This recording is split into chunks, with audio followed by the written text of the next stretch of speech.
নমস্কার, কেমন আছেন সবাই? প্রবাসী লাইফস্টাইলের আর একটা ব্লগে সবাইকে স্বাগত। পাখির কোলাহল দিয়েই শুরু করলাম আজকের ব্লগটা। এখন বাজে সকাল প্রায় 5:45 মতন। আমরা দুজনে ওয়াকিংয়ে বেরিয়েছি। এখানে দেখুন এখনও সকাল হয়নি, সবে ভোর হচ্ছে এখনও। আজকে মনে হয় বৃষ্টি হবে। সকাল থেকে প্রচুর ঠান্ডা হাওয়া বইছে, আর হাঁটার সময় এই ঠান্ডা হাওয়াটা দারুণ লাগছে। সকাল থেকে এমনি ওয়েদারে হাঁটার যে শান্তি, সেটা বোঝানোর মতন কোনো ভাষাই খুঁজে পাচ্ছি না আমি। ভোরবেলায় পাখির কলরব আর সুন্দর ঠান্ডা হাওয়ার সাথে মর্নিং ওয়াকটা পুরো দিনের কাজের এনার্জি দিয়ে দিল মনটাকে। এখানে 4-5টা পাহাড় থাকার জন্য ওয়েদারটা মোটামুটি এরকম ঠান্ডা থাকে, আর সকালের দিকে পলিউশন থাকে না, যার জন্য হাওয়াটা বেশ ফ্রেশ থাকে। আপনারা যে যেখান থেকেই দেখছেন, আশা করি আপনারা সবাই সুস্থ আছেন, ভালো আছেন। আপনারাও প্রত্যেক দিন সকালে ঘুম থেকে উঠে একটু ফ্রেশ হাওয়ায় ঘুরবেন, দেখবেন মনটা খুব ভালো থাকবে।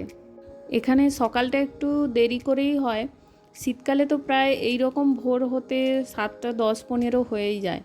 তো আমার মনে আছে আগের স্কুলটায় মেয়ে যখন যেত পুরো অন্ধকার সময়ে যেত। এখন প্রায় 6:20 মতন হয়ে গেছে। আমরা চলে এসেছি এই যে উনকের বিল্ডিংটা। আর একটা ছেলে দেখুন, ও রেডি হয়ে গেছে স্কুলে যাওয়ার জন্য। ওর স্কুলটা হয়তো একটু দূরে, হয়তো বাস আসবে। হেঁটে এসে আর আজকে বেশি সময় রেস্ট নিতে পাইনি, 5 মিনিট পরেই রান্নাঘরে চলে এসেছি। প্রচুর লেট হয়ে গেছে, মেয়েকে ডেকে দিয়েই চলে এসেছি। তাই ভাবছি আজকে খিচুড়ি বানিয়ে দিই প্রেসার কুকারে, খুব তাড়াতাড়ি হয়ে যাবে।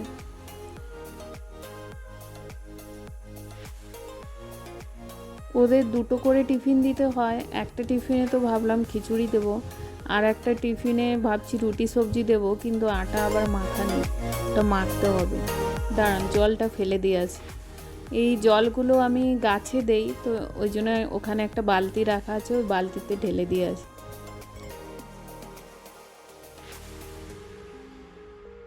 এখানে স্কুলগুলোতে ননভেজ স্ট্রিক্টলি বারণ করে দিয়েছে। ননভেজ একদমই নিয়ে যাওয়া যাবে না, কারণ অন্যান্য যেসব বাচ্চারা আসে তারা সবাই বেশিরভাগই ভেজ খায়। তো ননভেজ নিয়ে যাওয়া যায় না বলে ওদের ভেজ দিতে হয়। শর্ট ব্রেকটা বেশিরভাগ সময় ফ্রুটস দিই, স্কুল থেকেও তাই বলেছে। কিন্তু অনেক সময় আবার ফ্রুটস থাকে না বাড়িতে, বা অনেক সময় বাচ্চারা নিয়ে যেতে চায় না, তখন দুটো করে টিফিন বানিয়ে দিতে হয়। তবে সকালে 2-3টে টিফিন বানাতে গেলে একটু কষ্ট হয় আমার, কারণ ওইটুকু সময়ের মধ্যে আমার হাজব্যান্ডেরও টিফিন বানাতে হয়। তো ওইগুলো মিলিয়ে মিশে করে নিই।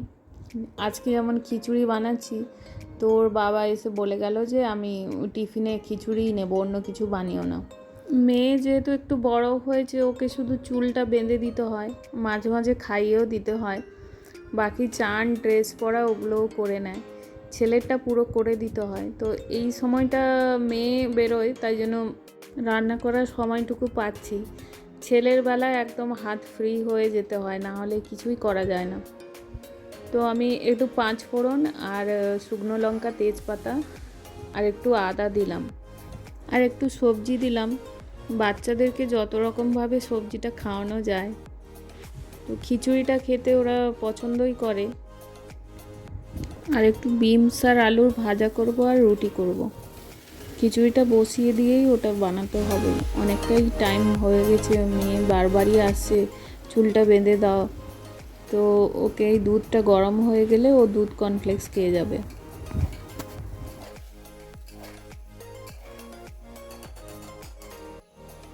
কটা দিন আমার বেশ একটু সমস্যাই হচ্ছে। এখন যেমন সকাল থেকে মর্নিং ওয়াক থেকে আসলাম, মনটা বেশ ভালো আছে, কাজের মধ্যে রয়েছি।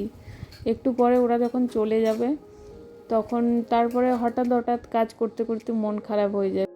বাড়ি যেতে খুব ইচ্ছে করছে। এই 2-2.5 মাস হলো বাড়ি থেকে ফিরেছি। মে মাসটা পুরো বাড়িতে ছিলাম, তাও এমনি হচ্ছে। আর এটা আমি বোম্বেতে এসে খুব ফেস করি। এখানে তেমন কেউ ভালো ক্লোজ ফ্রেন্ড এখনও পর্যন্ত হয়নি যে একটু গল্প করব, আড্ডা মারবো, এরকম হয়নি। আর তাছাড়া আমরা এই নতুনও এসেছি এই জায়গাটায়, হয়তো এই গণেশ পুজো বা দুর্গা পুজো যখন হবে, এখানে দুর্গা পুজো হয়, তো ওই পুজোগুলোতে যখন যাব তখন হয়তো ফ্রেন্ড হয়ে যাবে।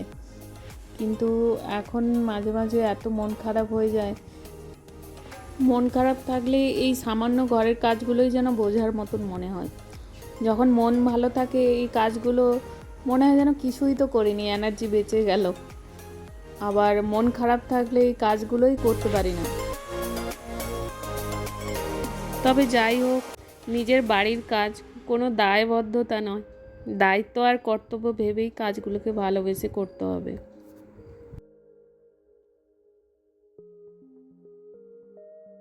মেয়েকে এখন দুধ কর্নফ্লেক্স দিয়ে দিই, ও খেতে থাক, তারপরে আমি যাচ্ছি ওর চুলটা বেঁধে দেবো। এই 40-45 মিনিটের মধ্যে এই সবগুলো কাজ করা খুব টাফ হয়ে যায় একার পক্ষে, খুব ভাগামভাগ থাকে। বাচ্চাদের স্কুলে কিন্তু ক্যান্টিন রয়েছে, অনেক বাচ্চারাই ক্যান্টিনে খায়, চাইলে দেওয়া যেতে পারে, কিন্তু নিজে হাতে করে দিই সব, এটা কিন্তু খুব শান্তি লাগে আর একটা পজিটিভ ফিলিংসও আসে। তাছাড়া ক্যান্টিনের খাবার ওরা বিজনেস হিসাবে খাবারটা দেয়, তো ওই খাবারের থেকে মায়ের হাতে রান্না খাবার অনেকটাই পার্থক্য থাকে। মারা ভালোবেসে বাচ্চাদেরকে যতটুকুই দিক, যাই দিক, সেটার কোনো তুলনা হয় না। সকালে এই সময়টা শ্যুট করা খুবই মুশকিল, খুব কমই করি আমি। আজকের ক্যামেরাটা লাগিয়ে দিয়ে আর দেখিনি কতটা কি শ্যুট হচ্ছে না হচ্ছে, চালু করে দিয়ে আমি ভুলে গেছি। আর আটাটা আমি বেশিরভাগ সময় রাত্রেই মেখে রাখি, কিন্তু কালকে ছেলেকে পড়াতে গিয়ে আর ভুলেই গেছি। আর আটা আমি 1-2 দিনের জন্য মেখে রাখি বলে আমার মনেও থাকে না মাঝে মাঝে যে ফ্রিজে রয়েছে কি নেই। সকালে যখন বানাতে যাই তখন মনে পড়ে যে মাখা নেই। এখন এক্ষুনি মাখিয়েছি, এক্ষুনি দুটো ওকে রুটি বানিয়ে ওকে ছেড়ে দিয়ে তারপরে আবার পরে হাজব্যান্ডের জন্য বানাবো। ওর দুধ কর্নফ্লেক্স খাওয়া হয়ে গেছে, চুলটা এখনও বাঁধা হয়নি। মেয়ে চলে যাওয়ার পরে বাকি কাজগুলো করে নিয়েছি। এখন ছেলেকে ঘুম থেকে উঠিয়ে রেডি করে দিয়ে ওর বাবার টিফিন আর ওর ছেলের টিফিন, দুজনের টিফিন রেডি করছি এখন। যেহেতু ওর বাবা বলেছে টিফিনে খিচুড়ি নেবে, আর ছেলেকেও শর্ট ব্রেকে একটু খিচুড়ি দিয়ে দিলাম। আর ওর বাবাকে পাঁপড় সেঁকে দিয়েছি, ও তেলে ভাজা পাঁপড় খেতে চায় না, তো সেঁকে দিয়েছি। এই ফাঁকে একটু চাটনি বানিয়ে নিয়েছি, শুধু পাঁপড় দিয়ে খেতে ভালো লাগবে না বলে একটু চাটনি বানিয়ে দিয়েছি। আর ছেলেকে শুধু খিচুড়ি দেবো, আর ওই যে সবজির ভাজাটা করেছি ওইটা দিয়ে রোল বানিয়ে দেবো। চলুন ছেলেকে ছেড়ে দিয়ে আসি, আসার পরে আবার আপনাদের সাথে কথা বলবো।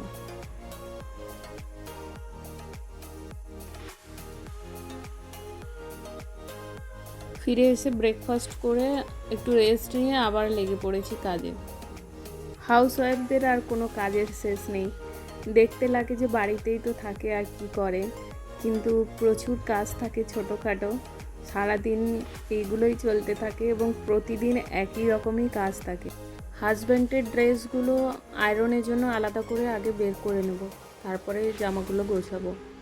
আমাদের এখানে আবার জামা কাপড় দোপাট্টাতেই নেয়।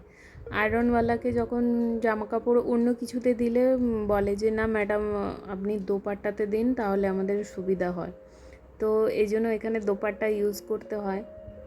তো এই কটাই জামা ছিল, বেঁধে এক জায়গায় রেখে দিই, পরে দিয়ে আসবো। সংসারে সবার খেয়াল রেখে রান্না করে ঘর গুছিয়ে বাচ্চাদের সময় দিয়ে আমি যেইভাবে করে থাকি, হয়তো আপনারাও ওইভাবে করেই থাকেন, তাই না? কিন্তু তাও আমরা এরকম অনেক ভিডিওই দেখে থাকি যাতে আমরা আরও সংসারটাকে সুন্দর করে গুছিয়ে রাখতে পারি। আর এইরকম ভিডিও থেকে অনেক কিছু শিখতেও পারি আমরা। সেরকম আমার এই রকম ভিডিও দেখতে দেখতে যদি আপনাদের কোথাও ভালো লেগে থাকে, একটা লাইক আর সাবস্ক্রাইব করে দেবেন। আর আপনার এই হেল্প এই ভিডিওটাকে আরও অনেকের কাছে পৌঁছাতে সাহায্য করে। আর যদি আপনি এই কাজটা অলরেডি করেছেন, আপনাকে অসংখ্য ধন্যবাদ। এতক্ষণে আমার সাথে থাকার জন্য অনেক অনেক ধন্যবাদ আপনাদের সবাইকে। আজকের ব্লগটা তাহলে এখানেই শেষ করছি, দেখা হবে নতুন আর একটা অন্য ব্লগে। ভালো থাকবেন সবাই, সুস্থ থাকবেন, নিজের খেয়াল রাখবেন। আর ভিডিওটা কেমন হলো একবার কমেন্টে এসে জানাবেন। ধন্যবাদ।